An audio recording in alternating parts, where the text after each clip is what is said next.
Vamos para algumas explicações bíblicas, né? Estudando os comentários bíblicos, né? Quando você pega um comentário bíblico, você tem ali PhDs em teologia. Então não é um livro escrito por qualquer cristão. São pessoas estudadas pela Bíblia. Existe uma palavra na Bíblia que diz que ninguém vai a Deus, ninguém vai a Jesus se o Pai não lhe conceder. Ninguém pode ir a Jesus se Deus não conceder, tá? É só você ler João 6,36 ao 40 que você vai entender isso.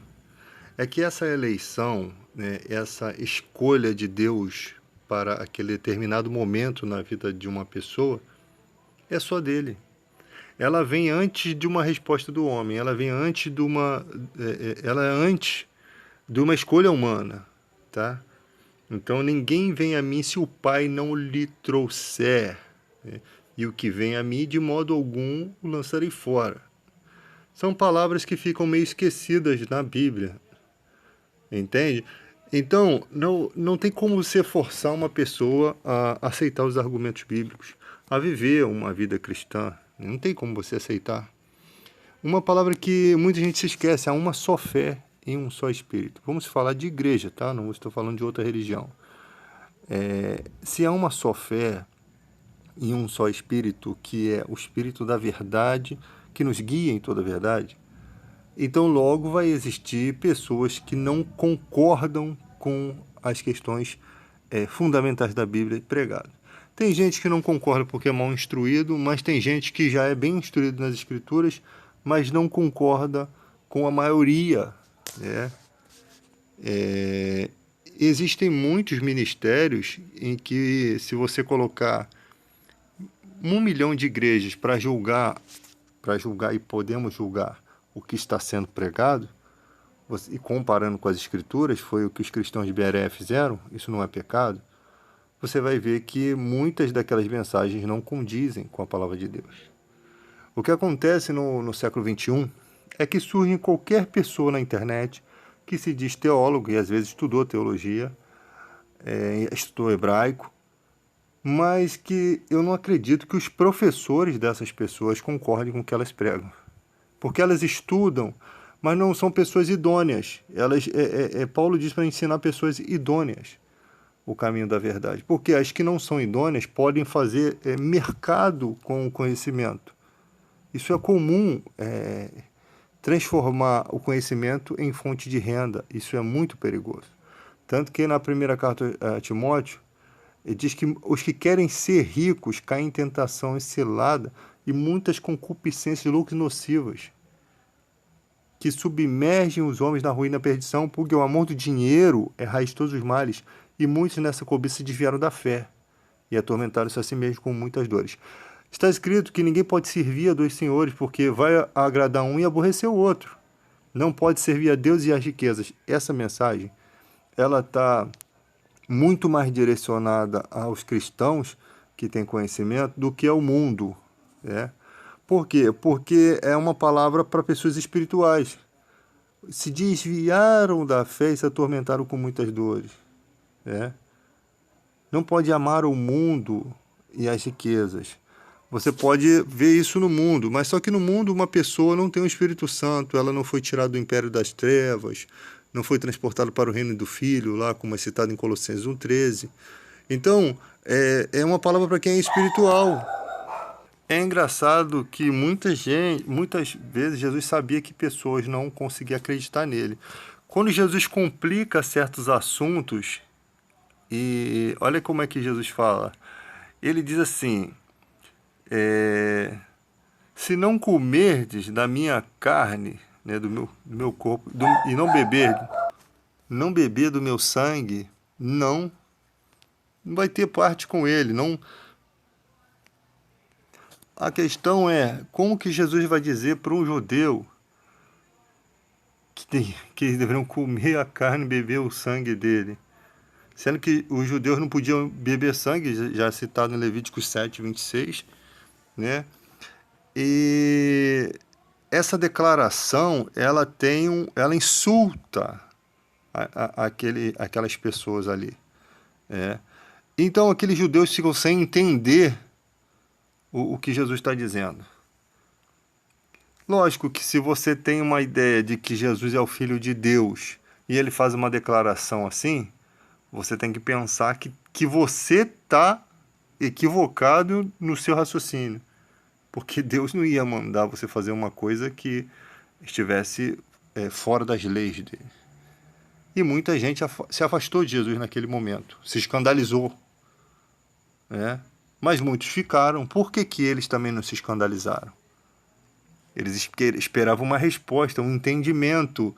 Eles iam questionar Jesus sobre aquilo.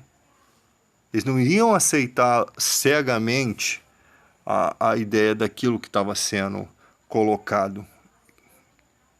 Esse discurso é muito duro, Senhor. Esse discurso está estranho.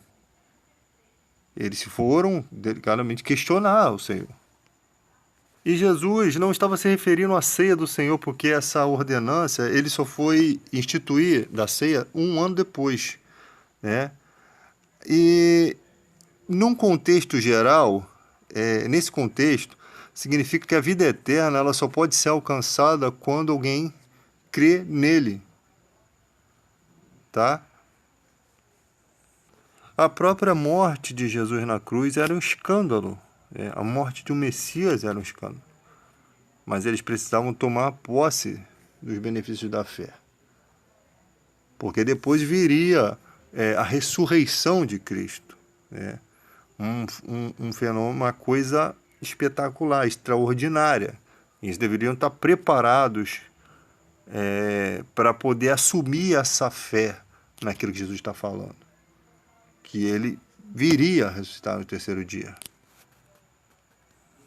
A palavra discípulo na Bíblia, nesse contexto de João 6,60, ela significa alunos. Tá? Então, lógico que algumas ações dos discípulos ali no momento que Jesus está é de aluno. Aí Jesus, quando fala dessa questão de beber o meu sangue e comer a minha carne, sendo que os judeus nem sequer podiam tocar em sangue, e Jesus estava fazendo um paradoxo, porque os judeus já iriam se escandalizar com a sua ascensão. Quando ele começa a falar da questão da ressurreição. Então, a ascensão de Jesus aos céus ia escandalizar os judeus. E dali, Jesus está ensinando que esses judeus religiosos, eles deveriam enxergar além do aspecto físico. Eles deveriam entender o sentido do ensinamento de Cristo. Jesus estava preparando eles para poder ter um ensino além. Eles estavam se escandalizando por uma palavra que poderia ser... que eles poderiam esperar para ver o resultado daquilo. Não, eles se escandalizaram muito rápido. E Jesus estava querendo preparar essas pessoas, mas sabia que elas não teriam condições de sair do aspecto físico e entender o verdadeiro sentido do ensinamento dele. Ou seja, eles deveriam crer que teriam a vida eterna. Tá? E em João 6,65 ele diz: ninguém pode vir a mim se por meu Pai lhe não for concedido. Essa mensagem, ela não está presa àquele tempo, tá, gente? É uma mensagem que está presa a todos os tempos da nossa vida. Ninguém pode vir a mim se por meu Pai não for concedido. Ela não está presa nesse contexto, não. Ela está presa ela resume tudo o que podemos dizer de cristianismo. Então, como é que os cristãos querem exigir com que as pessoas deixem a prática do pecado sem conhecer a Cristo?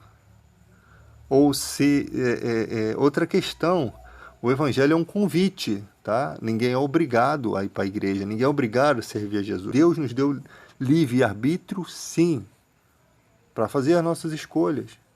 Porque quem vai ficar no prejuízo de não receber as primícias do Espírito Santo, as coisas espirituais que nós sabemos que têm um grande valor, são as pessoas que não que preferiram não buscar a Deus. Então essas pessoas plantam na carne e colhem corrupção. Muitas questões espirituais poderiam ser evitadas na vida dessas pessoas, muitas decepções, muitas coisas, se elas tivessem um conhecimento da palavra de Deus. E tem os espertos que vêm para o conhecimento, buscando o conhecimento, mas sem querer viver o Evangelho. E Deus não se esclarece para essas pessoas. Porque tem que vir como uma criança. O ensinamento de Jesus é com a humildade de uma criança. Tá? Uma criança não fica te questionando. Ela vem, ela aprende, ela fica feliz pelo aprendizado. Ela passa a respeitar você pelo seu aprendizado. Com a humildade de uma criança. Mas tem gente que vem para o ensinamento para poder questionar. Você pode questionar dentro do que o seu coração quer questionar. Para quê? Por qual objetivo? Para destruir o Evangelho ou você quer questionar para aprender? Porque Deus conhece o coração do homem. Você quer questionar para entender? Deus vai esclarecer. Você quer questionar para atacar o Evangelho? Deus vai permitir que você fique nos seus embaraços e passe a vida toda perdendo tempo assim. Embora o convite se estenda a todos, né, que queiram crer, muita gente vem. Você percebe logo quando a pessoa não tem o Espírito Santo, mesmo ela vindo à igreja, mesmo ela buscando, mas ela ainda não teve a ligação de Deus. Deus ainda não despertou, não quebrou o coração de pedra. E dá para se entender isso. Uma coisa interessante é não aceitar uma verdade que está muito clara na Bíblia. Porque você pega